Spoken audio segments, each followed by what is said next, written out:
long distance relationships. Sharp came coming at you with another episode from ChooseYourRelationships.com. Off of Boss Life Secrets, which can be found on Amazon.com. So I actually got this question from a short time subscriber. And he was saying, hey, he's been talking to this girl, hanging out. She's been coming to visit him. He's been going to visit her for like a year. And they're kind of talking about being together. So he was like, hey, how do you transition? How do you know, come together under the same roof? She lives in another state. Maybe she might live in another city from you. How do you go about doing this? And that's a good question. I wish I had somebody to give me this advice when I was in my 20s, because I had no framework about how to go about doing this. I went about it completely wrong. Oh man, you know, I didn't even tell the woman at the time. She didn't even know my situation where I was living. I just basically quit my little job that I had and just moved with her. And I didn't know what was gonna happen when I got there. I didn't have any plan. I didn't, all I had is some money, but I didn't know, I didn't really know the city. I kind of went at it in the blind, and that's a mistake. You gotta have a plan, Now, there's a lot of pros and cons when it comes to long distance relationships. One of the best thing I could say is when you have distance in between, maybe she's 2, 4, 6, 8 hours away. That forces you to sharpen your communication skills, whether it's in print, email, digital, over the telephone, your Skype, FaceTime, whatever. But this forces you to sharpen your communication skills because you don't have a choice, right? Now, you have a lot of people today, they're not even 30 minutes away from each other. And they don't like to get on the telephone. They just want to text, email, and do all that stuff. But see, you can't see the person in the flesh. So this is why you have to make do with the best with what you got. And you can't see the person as much as you would like.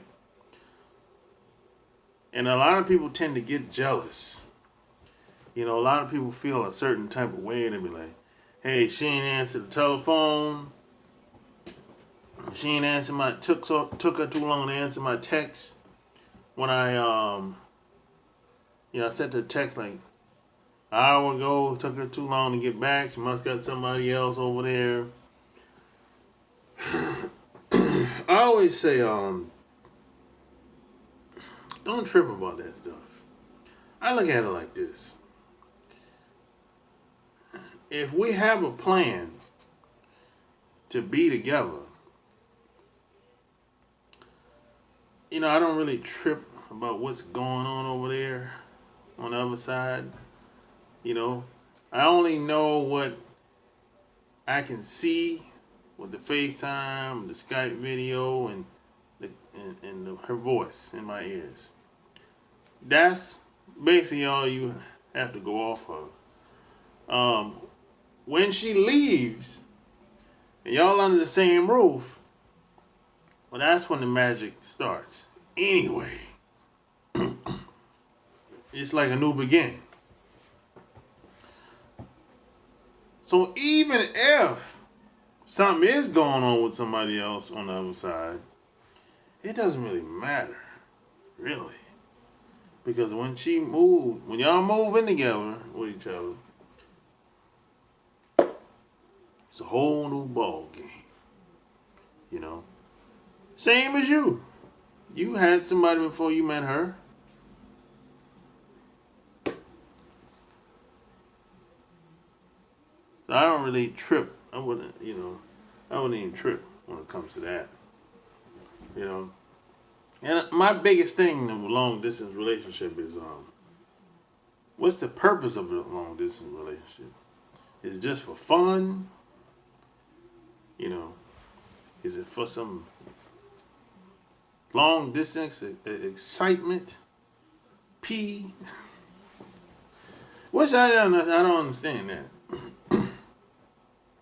You can get a girl and have sex in your city, but you want to drive 2, 4, 6, 8, 12 hours away to another woman just to have sex. I don't understand that. I just never understand that. It's guys that get on planes and go to vacation spots to trick off. I never understood that. And maybe I'm not supposed to understand that. But to me, that doesn't make any sense. You can do the same thing in your city or in your town. So I always say, hey, just have a plan. What's your intentions?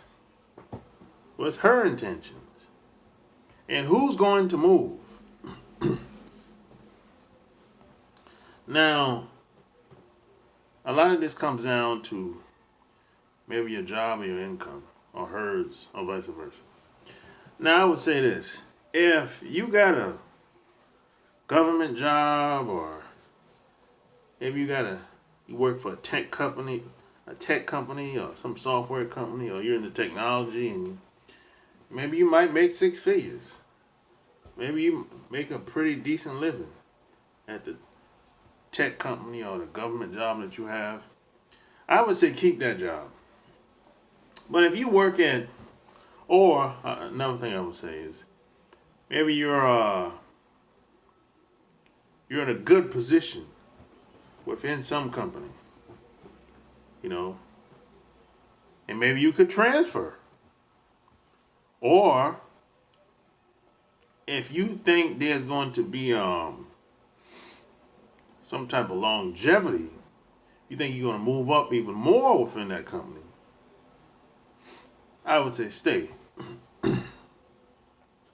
So basically what I'm trying to say, whoever has the best job, who's ever in the best situation, should keep their job. And the other person should move. That's what I would say about that. Whoever has the best situation, most money, room for promotion, all that stuff, you know, should keep that job. And the other person, maybe the other person just got a job, nothing serious, just something to pay the bills. Ain't like it's your career. That person should move. That makes sense to me, you know. And you should have a plan